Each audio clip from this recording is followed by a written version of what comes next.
Hello, and welcome to 6DOF Reviews. I am Pete Austin, and today we will be talking Pico. More specifically, today we will be talking VR Skater. Now, VR Skater is a street skateboarding game by Deficit Games. I have had the chance to play it for a little bit, a couple of hours, and I thought today I might give you a little bit of straight off the top of the dome impressions about VR Skater. So VR Skater is a PC VR title that has just now been ported across to mobile VR, not on the Quest, on the Pico. Now, this is not a straight conversion, it's not a straight port, I've misspoken, but rather an adaptation. This is something completely different. The levels are completely different to be better suited for mobile hardware, but the core mechanics, the gameplay, the tricks, the moves, that all remains the same. Or so I'm told, because as many of you may know, my laptop is actually just a computer-shaped cheeseboard. It's not actually a gaming rig, it just thinks it is while it melts slowly and smells in the sun. I've played it now for a couple of hours on the Pico, and I am very happy to finally be able to play it. I've had my eye on it for a long, long time. If you are watching the footage right now, you must be frustrated because you've probably seen about a minute and a half of me falling over. And then falling over, and then falling over again. What this should tell you is not that the game is frustrating, or that the game is not good. It should tell you that I suck. That I absolutely suck at it. And I'm sure that with practice and persistence, I could have got better footage, but I really wanted to be able to talk about the game. So don't read into what you're seeing on the screen too much. Listen to the sound of my voice, because I'm going to tell you the good things. Don't look at the screen and go, oh god, this looks so frustrating, because it's so much better than I'm making it look. It really, really is. What I'd like to say first of all is well done, Deficit Games. What they've created in terms of the control system that you use is something that feels right. Like, I'm not a skateboarder, I've never been a skateboarder, but I've always kind of wanted to be, and doing the tutorials and going through and understanding how they've put this game together, it really feels like the best possible interpretation of what trick skateboarding would be in VR. It really, really makes sense. What there is, though, is a lot of it. Like, it all responds really fluently. It works when you do it right, it works. But by God, there are so many things to try and remember. So this is a game that if you're quite casual and you just want something that you can pop in and out of from time to time, this would be about the only thing that is going to sway me away from straight recommending it, because you need to be able to commit to it. You need to be able to invest some time. This is a game that I think the more you play it, the more you commit elements of it, moves to muscle memory.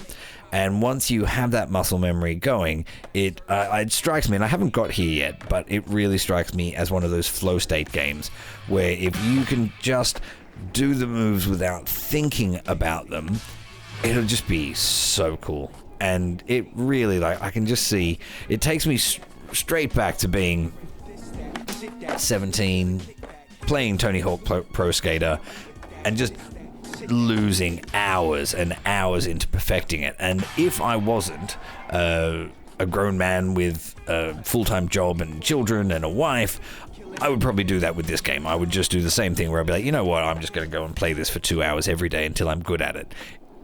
It has the potential, it has the learning curve, and it feels fair. That's one of the things that's really quite important.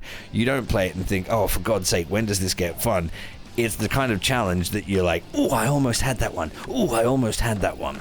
And what's really important on the back of that, if you'll forgive my slight tangential thought process, is it's really snappy in its reloads. It's really like, if you want to restart it, if you want to hit retry, it's very quick to have you back to the start. When you do stack, you're back up on your feet within like 2 seconds or 3 seconds. So yes, it's a bit stop-start, but in the right way. In a way that, you know, you mess it up, you go back, you have another try. And it's fluid despite that halting nature of it based on your failures. So that, well done, Deficit. Like, that's all really, really good. Stringing together combos and tricks, like when you can get a shove it. I'm saying this like I actually know these terms, but a shove it or a kickflip, you do it a nollie side. I'm just going to sound like a wanker, so I'm going to stop. These are all terms that it teaches you in the tutorials. The tutorials are wonderful. They're fantastic. You'll need to play them all a number of times. Like, this is, again, you put this into muscle memory, and then once you have it in your muscle memory, just crack on. It's going to be a wild ride for you. One last gameplay thing is the only thing that I think could really be improved, that really should be improved. In the PC VR version, from what I've seen, the courses are really straight. They're really like you set off and you don't really have to turn around too much. You kind of veer a bit left, veer a bit right, but you're always moving forward. In the smaller mobile version, you're effectively in like a really large warehouse skate park. So you have to turn, you have to move around.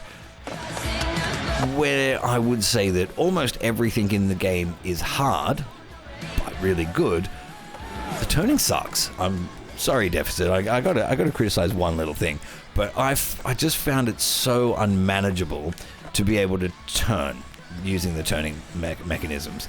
So it became a real, like, you'd kind of line up where you wanted to be. Like, if you wanted to do a rail slider, you'd have to be on the other side of the skate park and be like, okay, I think I've got that lined up. I'm just going to go straight because turning sucks nuts. And if you're off by a little bit, you don't make it and you have to start again. So that's one thing I would say. The turning, I did not think was intuitive. And if there could be some work on that, then this would go a long way to helping me recommend it more and more.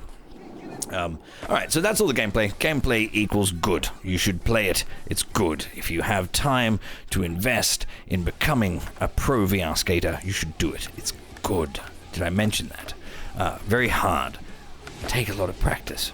Well worth it in the end. Graphically, it's alright. For the most part, it takes place in these big old warehouses, and they're not beautiful. They're not beautiful at all. They get the job done. You can tell height, depth, distance. You can see I could land a trick on that railing. I couldn't land a trick on that. There's a visual language that is coherent, makes sense, and it's definitely playable.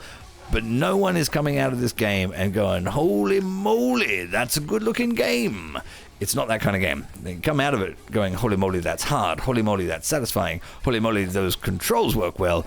Holy moly, it's beautiful. It's not going to happen. You're not going to say that. But, gets the job done, so not going to complain. And finally, audio.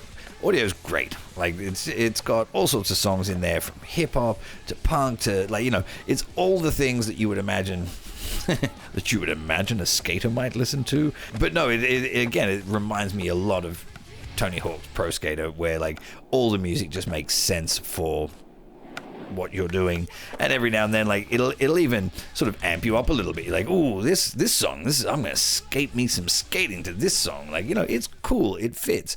The skateboarding sounds, like the sounds of the wheels, the sound of the tick, tick, tick as you do your things. That was terrible, but all of the audio really, really works to make it very convincing and very likable for what it is.